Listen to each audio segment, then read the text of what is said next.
Okay.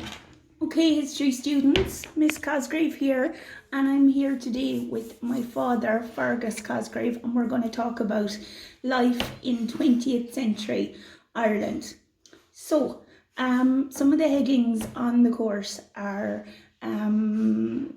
transport, the role of women, communications, social life, and I suppose the difference between urban and rural life in Ireland. So can you tell me, you were born in 1951? Right, I was born in 1951 and I spent my first 5 years in the town of Roscrea, County Tipperary,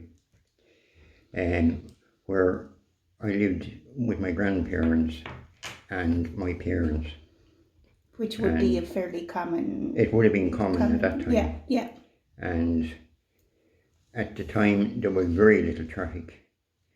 And yet, you'll find it hard to believe, my grandparents had a collie dog and it was knocked down and killed by a car. Yeah. One of the very few cars in the town at the time. Seamus Heaney's poem Midterm Break, his little brother was killed in the 50s as well. It's amazing when you think of it. Do you know, I think he was only 4. But that just goes to show. Yeah. The dogs didn't obviously understand what a car was. Of course, and yeah. Sure, some of them still don't. Stayed in the road. Yeah. Now, as I said, the only people that might have had a car then, I'm talking about 1954, 55, would have been the local doctor, a taxi man possibly, and some of the business people. And until the 70s, would that have been? Not necessarily. They got more plentiful as the 60s came in. Okay. And I started getting interested in a car in the late 60s, I suppose. I bought my first car in 1971 from a local dealer, Michael Moore, who was he went on to be pretty big.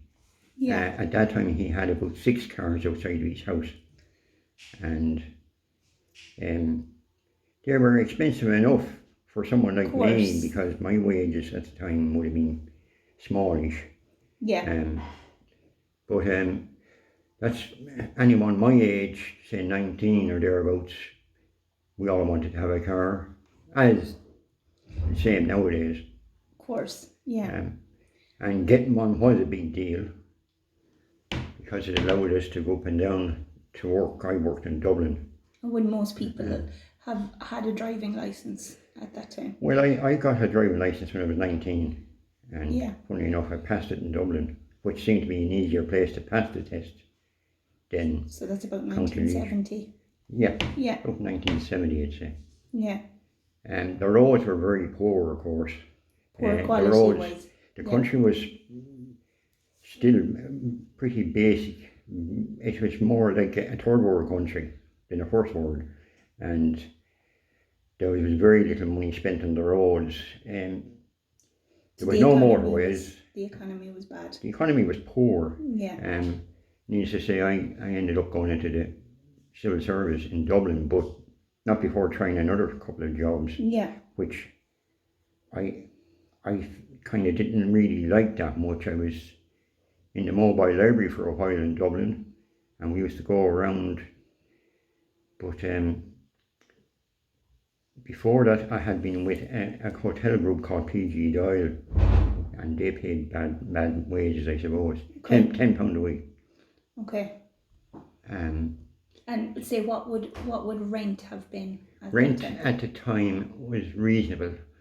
In old money, I know maybe Lottie wouldn't understand it, the weekly rent that I paid was £2 and 10 shillings, equivalent to about, we'll say, €2 today, which seems very cheap, I know. It does, but I suppose if you... But that was still a quarter of what I was earning, though, if you look at it that way at the time. Yeah, like I suppose when you think of the cost of rent in Dublin now, in relation as Could be 50 or 60% of what somebody is earning. It probably is. It probably, Yeah. relatively speaking, it's Yeah. probably not all that No, different, I suppose. compared to how much it is now. But there was a lot more of it Yeah. because bedsits were allowed then, which meant the bed and the cooking facilities were all in the one room. They were around when I was in college. Toilets in the had to be 90s, shared yeah. with other tenants. Yeah. But you see, people's expectations are now higher. Yeah, of course. They want Yeah. everything fancier. Back Yeah. then, you didn't expect anything terribly fancy. Yeah. And the result was a lot of the accommodation was the most basic. And you were saying about the electricity. Do you remember it coming in? And The electricity, well, it started to become a little bit more widespread as the 50s went on. But again, going back to my grandparents' house at the time, there was only electric light in one room, and that was the basic kitchen living room. The bedrooms, you had to use a candle, and there was no toilet. There was no inside toilet So it was at outside. that time. Yeah. So again, you just went outside. When would indoor toilets and bathrooms have become? Indoor toilets started to become. We actually moved from Tipperary to Mountmellick in around 1956 because my father changed. He was what was known as a master baker, and he got a new job in a bakery in Mountmellick called Shields. Yeah. And he cycled over on a Sunday evening, stayed in Mountmellick, cycled back at the weekend the whole distance. To Tipperary? From Tipperary, from Roscrea to God. Mountmellick. Wow. And nothing thought of it. But Yeah. it was agreed anyway we would move to Mountmellick. And I remember the flat, as young as I was above Gorman's shop in the main street, which was literally only around the corner from Shields Bakery. And we put, well, I knew nothing about it at the time, I was too young, but they put their names down for a council house at the time. And funny enough, the council was building a fair few council houses, and the house had an indoor bathroom. Yeah. And 3 bedrooms, and it was in Chapel Street. That would have been very good.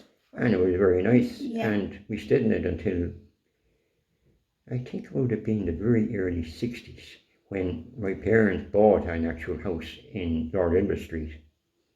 In Mountmellick. In Mountmellick. Yeah. And these houses had been built at the turn of the century for artisan. They were known as artisan dwellings, in other words, for tradespeople. And these would have been people that would have worked on the canal, which brought a lot of stuff to Mountmellick by canal boat. Yeah. And of course, in particular, Guinness used a lot of the canal barges. Canals, yeah. And they were very popular. Yeah. And the train also went as far as Mountmellick, because Mountmellick had been a very prosperous town in its time, known as the Manchester of the Midlands, funnily enough. Well, but the train stations were a lot more common in the 50s and 60s. The train station was used a fair bit. I went on the train on a school outing from Mountmellick. Which, and in Laois, it's only Portlaoise that has a train station now. Yeah, like in Kerry, that's it's right. only At that time there was Killarney. was one in Abbeyleix as well. Yeah. And Port Harrington, of course, had a fairly busy one. Yeah. But the train station, all of these train stations like Mountmellick, Abbeyleix, they were all closed by the government because there was very little use made of them in the around about 64. And the canal was closed in 64.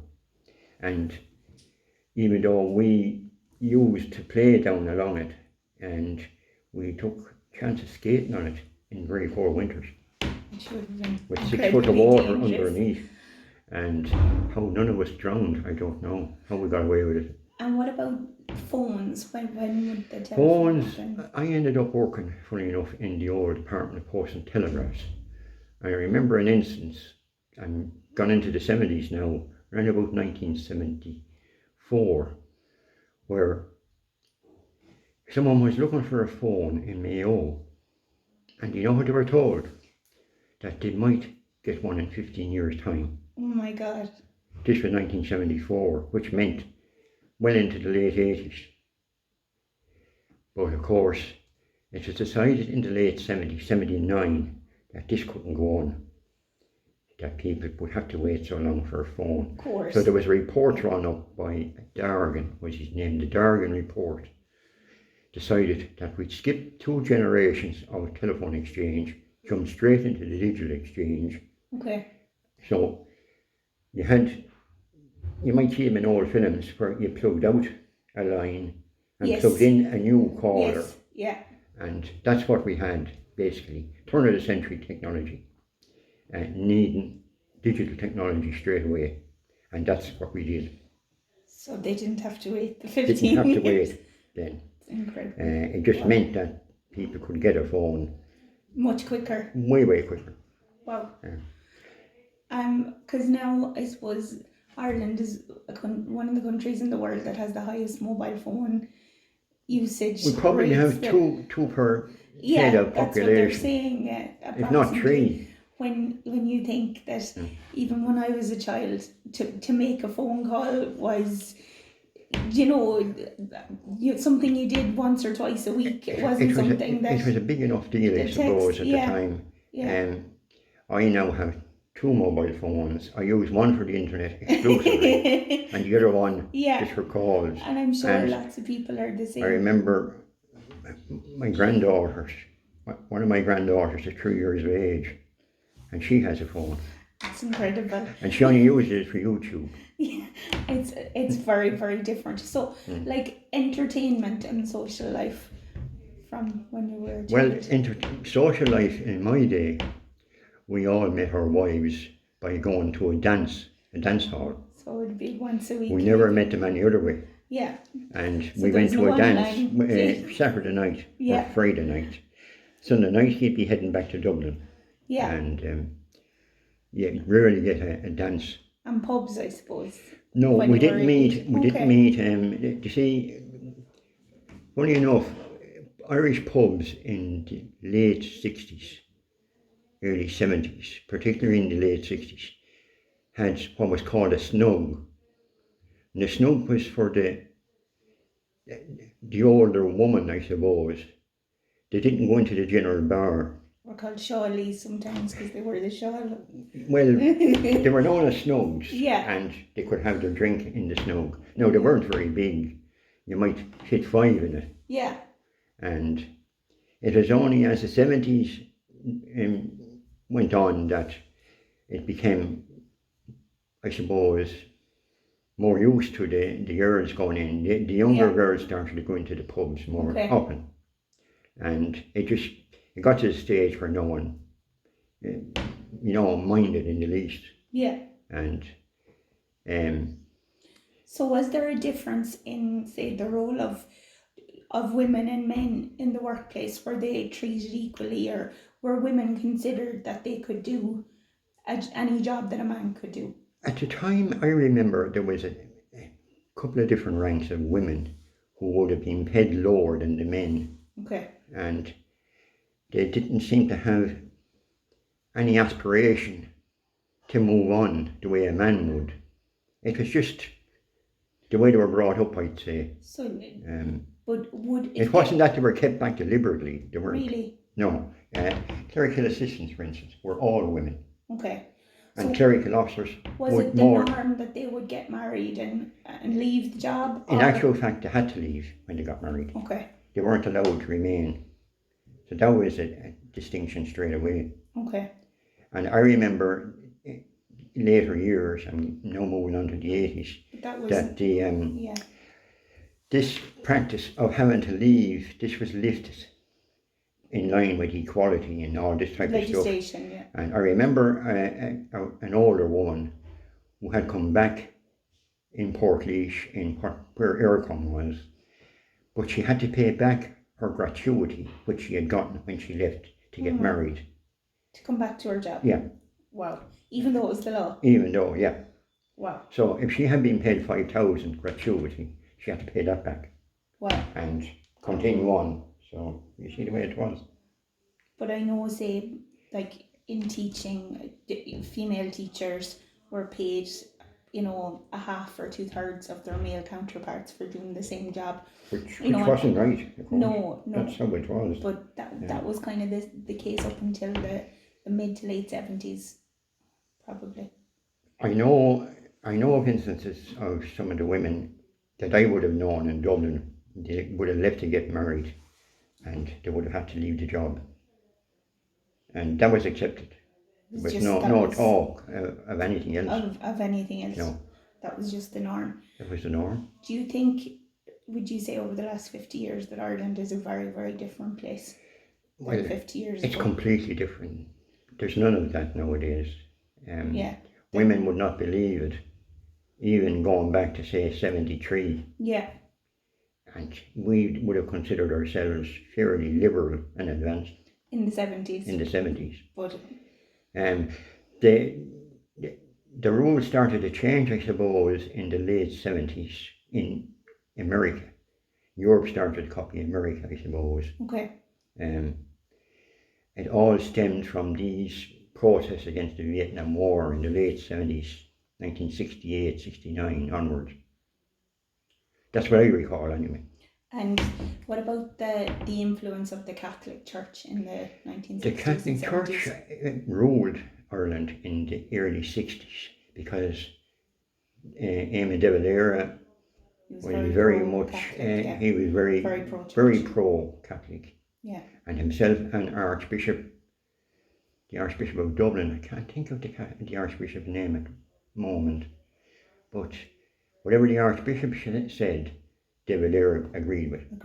It was as simple as that. Like you know, when Noel Brown wanted to that's right. Start the mother and child scheme in the 60s. The church dictated basically what went into the Constitution. And that was it. And it took a lot of education throughout the 70s and 80s to change all those type of thinking. Probably up to the early 90s. Into the 90s, yeah. Till that changed. And as I said, I was an altar boy in the 60s, I suppose, as well, for so many years. And I saw directly the power of the church. There were people who were afraid to walk on the same footpath in Mountmillick as the parish priest. If they saw him, they crossed over. Wow. I saw that for myself. Wow. And do you think it was respect or fear? Or it was both. Touch of both. Yeah. And they knew they had the power. Yeah. I remember the parish priest in Mountmillick at the time, Father Burbage was his name. He decided to extend the church in Mountmillick, and they, as far as I know, they didn't need planning permission, which was unheard of. And he just went ahead with this huge big extension. Now, it was beautiful when it was finished, I'd say that much. Yeah. Vaulted roof and all this in the ceiling. And I remember also in the 70s, a beautiful church in Portlaoise was just knocked down by the parish priest because he felt like it. Wow. Father Brown was his name. Yeah. And he built that big church by knocking down a whole lot of houses where it's situated in Mountmillick today. Compared to an older church, it's not a very nice church. It's not a nice church. No. I didn't like to look at it at all. Yeah. And see the lovely church that was knocked. And what is it still to this day, 40 years later? It's a car park. Yeah. Now picture that happening in Italy or France. I know. Yeah. It's a shame that the power they had. They didn't think any. I said it to the bishop when I was talking to him in Killarney there once. I said that they vandalised the beautiful church up in Laois. What could he say? Do you think that it's a better place to be a young person, Ireland? Oh, it's way better. But you see, we grew up with that type of thing, so we didn't know any better anyway. Yeah. And it took time and effort, and education in particular is what changes most things. One final thing, would a lot of your generation, do you think, have emigrated and left Ireland? Not necessarily mine, but my mother's. Okay. and an awful lot of her relations. I would say most of her brothers and sisters would have left to go to England in the 50s, early 50s, and probably after the war, late 40s. Yeah. Mine, not really. Mostly my mother's, and I've only one brother who lives in the United States, but that's not because he wants it. That's by choice. He was offered a It wasn't post. necessary. Yeah. Yeah. Yeah. Tell me about it. The rest of my brothers got fairly good jobs in Ireland, and my sisters as well. But in the 1980s, would you have seen a lot of immigration? The 80s was tough, all right. Yeah. There would have been, funny enough, none of the people I grew up with emigrated. Quite a few of them still live in Mountmellick. Yeah. I'm trying to think, is there anyone? But generally, it wasn't a time. It would have been more the 1940s and 50s. It would have been the 40s, 50s, big time. A huge amount of people emigrated to UK. It was a straight after the war. Absolutely, and their economy would have been in. There was huge money poured into it by the Marshall Plan. Yeah. And we got a tiny fraction of it because we weren't involved in the war. Yeah. So we weren't being considered deserving of it, I suppose. Yeah, of course, yeah. Even though we had very little capital, because England, when they left in the 20s, took their capital with them. Yeah. And we were left with nothing. Yeah. But what we relied on, as did most of Europe, was American capital to get us all back up and running. And to this day, we still rely on foreign direct capital. But of course, we're far more independent nowadays. Absolutely. We're wealthier in every respect. Absolutely. That was brilliant. Okay. Thank you All right. very much. Thank you.